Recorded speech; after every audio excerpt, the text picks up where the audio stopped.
კერძო სექტორის დიდი ნაწილი მიმდინარე არასტაბილური ვითარების გამო 2025 წელს დასაქმებულებისთვის ხელფასების ზრდას ვერ აანონსებს. ბიზნესის წარმომადგენლები ამბობენ, რომ ბუნდოვანი მომავლის ფონზე კომპანიებს დამატებითი ხარჯების გაწევის რესურსი არ აქვთ. მეტიც ჰორეკა სექტორში აცხადებენ, რომ თუკი პროცესები უახლოეს ხანებში 2024 წლის 28 ნოემბრამდე არსებულ მდგომარეობას არ დაუბრუნდა, კადრების შემცირება მოუწევთ. ჩვენ გვჭირდება ინვესტირება, რომ ეკონომიკა მიმოქმედოს, იმუშაოს.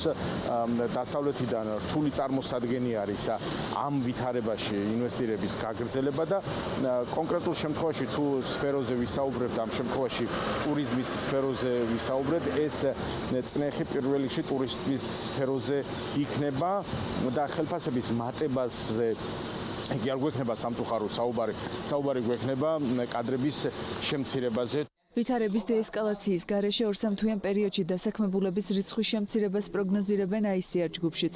სამეთვალყურეო საბჭოს თავმჯდომარე კახა ხაზარაძე ამბობს, რომ კრიზისის გავლენას ყველა ბიზნესი იგრძნობს, თუმცა მათ შორის ყველაზე სწრაფად ადაპტაცია მცირე და საშუალო ბიზნესს მოუწევს. მოწყვლად სექტორებში კი მისი შეფასებით ჰორეკა და უძრავი ქონება მოხდება. ხელფასების ზრდა უფრო დღეს მეორე ხარისხოვანია, უფრო მნიშვნელოვანია, რომ ამ კრიზისში რამდენად შევძლებთ ჩვენ შენარჩუნებას სიტუაციის, რომ თანამშრომლების შემცირება არ მოგვიწიოს, ეს უფრო მნიშვნელოვანია. ჩვენ სხვადასხვა ტიპის ბიზნესში ვართ და მაგალითად თუ ავიღებთ ახლა fashion retails, იქ კლება დეკემბერში სადღაც 20% იყო, 20-25 დაგეგმვასთან მიმართებაში, თუმცა ავეჯის მიმართულებით თითქმის 40% იყო, იმიტომ რომ ავეჯი მაინც ინვესტიციასთან განიხილება და უძრავი ქონების რეალიზაციასთან არის მიბმული. 2024 წელს 15%-იანი ზრდის მიუხედავად მოლოდინის რეჟიმში არიან ნოვაშიც.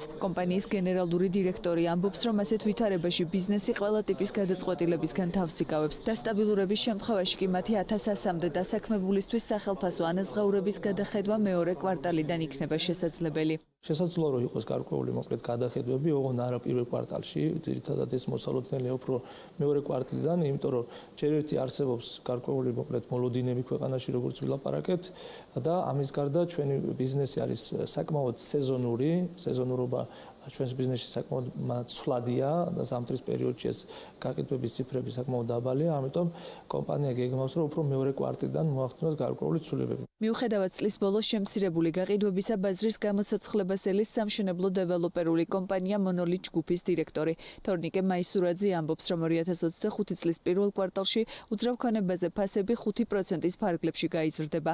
მიზეზი ერთი მხრივ სამშენებლო სექტორში მცირე მეწარმეებისთვის არსებული საგადასახადო შეღავათის გაუქმება, მეორე მხრივ კი დასაქმებულებისთვის ხელფასების მატება, რაც კომპანიებს მძიმე საკადრო დეფიციტის გამოწელსაც მოუწევთ. დაგეგმილია ვთქვათ ის იგივე გეგმიური ვთქვათ ზრდა, რაც საჭიროა იმისთვის, რომ ერთი მხრივ ვთქვათ ის გარკვეული დეფიციტი აღმოფხრათ და შევაჩეროთ ამის განვითარება, რაც არსებობს შრომით ბაზარზე, განსაკუთრებით მაღალკვალიფიციური კადრების ეხებათ ეს პრობლემა და ეს დეფიციტი და ვთქვათ ასევე ვთქვათ ის გეგმიური საკითხები, რაც დაკავშირებულია როგორც გითხარით ზოგადად ბიზნეს და სფეროს განვითარებასთან. ამიტომ მე ვფიქრობ, რომ უძრავ ქონებაზე ფასი გაიზრდება ნებისმიერ შემთხვევაში, ეს იქნება მე ვფიქრობ ალბათ პირველ კვარტალში დაახლოებით 5%-ის ფარგლებში. ხელფასები 2024 წლის სექტემბერში გაიზარდა ჩირინას 500-მდე თანამშრომლისთვის. კომპანიის მმართველი პარტნიორი რევაზ ვაშაკიძე ამბობს, რომ მორიგი ზრდა ინფლაციის მაჩვენებელთან იქნება დაკავშირებული. ჩვენ ხელფასები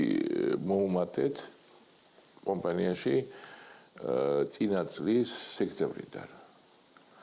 გამომდინარე იქიდან, რომ რატო მოუმატეთ, იმიტომ რომ რეალურად ციფრი რაც იწერება ჩვენგან, რომ ის რაც 1% იყო, 2% იყო ინფლაცია და რაღაცა წლის განმავლობაში, ის არ შეესაბამება რეალობას. თუ მოხდება დევალვაცია